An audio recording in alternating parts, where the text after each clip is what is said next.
ज्ञान book channel में आपका स्वागत है। आज हम एक कहानी सुनाने जा रही हूँ जिसको सुनने के लिए आप हमारे चैनल को लाइक, शेयर और सब्सक्राइब करके नए हो तो बेल आइकन दबा दीजिए तो आपको नया वीडियो का नोटिफिकेशन मिलता रहेगा। तो चलिए सुनाती हूँ।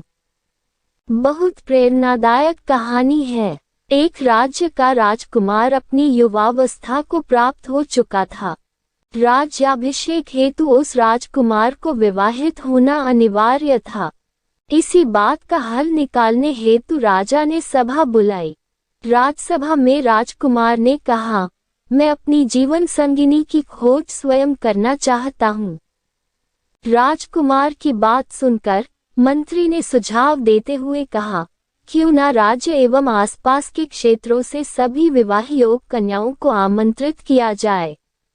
उनमें से जो राजकुमार को अपने योग्य लगे वे उनका चुनाव कर लें। राजा को यह बात अच्छी लगी। राजकुमार भी सहमत हुए। राजभवन से घोषणा की गई कि इस मास महीने के अंतिम दिन राजभवन में सभी विवाह योग्य कन्याएं अपने अभिभावक के संग आमंत्रित हैं। इस उत्सव में राजकुमार अपने लिए जीवन साथी का चुनाव भी कर सकते हैं। यह समाचार नगर में आग की तरफ फैल गया। युवतियों के बीच बहुत उत्साह था। किसी को राजकुमार पसंद थे तो किसी को रानी बन जाने का सपना था। किसी को धन संपत्ति नौकर चाकर की लालसा थी। किसी को अच्छे कपड़े जेवर की लालसा तो किसी को ओहदे की लालसा। सभी युवतियां अपनी अपनी ओर से पूर्ण प्रयास कर रही थी कि वह इस एक महीने में अपने आप को सबसे ज्यादा सुंदर और आकर्षक दिखें। सभी चाहती थी कि वे राजकुमार की पसंद बने। राजवैद्य की सहायिका भी राजनगर में ही रहती थी, जिसकी बच्ची तारा बचपन में महल में आती जाती रही है। तारा और राजकुमार का बचपन लगभग एक ही समय पर था। बचपन में तारा राजकुमार के साथ खेलती भी थी। जब तारा 12 वर्ष की थी तब तारा की माता ने अपनी नौकरी छोड़ दी थी, जिसके कारण तारा का महल में आना जाना बंद हो गया था। तारा बहुत समझदार थी। अब वो बड़ी हो चुकी थी। राज्य के बड़े बड़े गुरुओं से विद्या प्राप्त की थी। जब यह समाचार तारा की माँ को मिला तब उन्होंने तारा से कहा, तुम्हें भी तो राजकुमार इतने प्रिय हैं, तुम भी जाओ। क्या पता राजकुमार अपनी सखी को पहचान ले।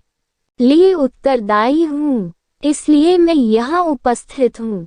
राजकुमार ने मुस्कुराकर कर तारा की सच्चाई को सराहा। तारा और उसकी माता दोनों जानते थे कि तारा अब प्रतियोगिता से बाहर है।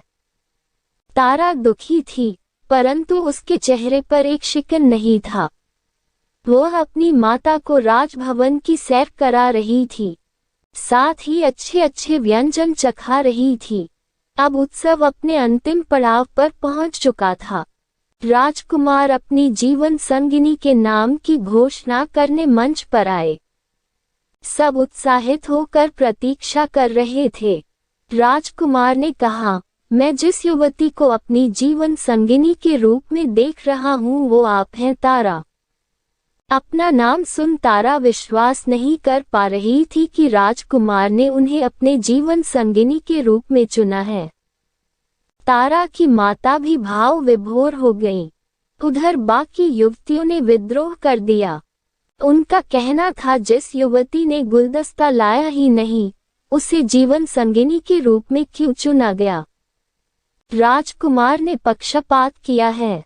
जितने मुंह उतनी बातें होने लगी। इन सब से राजा क्रोध हो गए एवं राजकुमार से सत्य जानना चाहा। तब राजकुमार ने राजा के साथ साथ प्रजा को संबोधित करते हुए कहा, तारा को चुनने का कारण उनकी ईमानदारी है।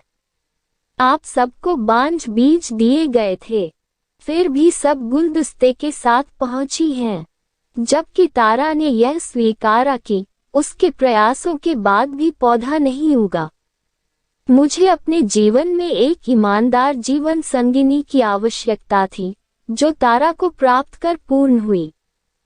इस कहानी से हमें यह शिक्षा मिलती है कि ईमानदारी का कार्य दिखने और सुनने में कष्ट लगता है एवं होता भी है, परंतु ईमानदारी के वृक्ष पर लगे फल सदैव मीठे होते हैं एवं आत्मा को संतुष्ट करते हैं। दोस्तों, आज की यह कहानी आपको कैसी लगी मुझे कमेंट करके बताएं जरूर। आपका धन्यवाद।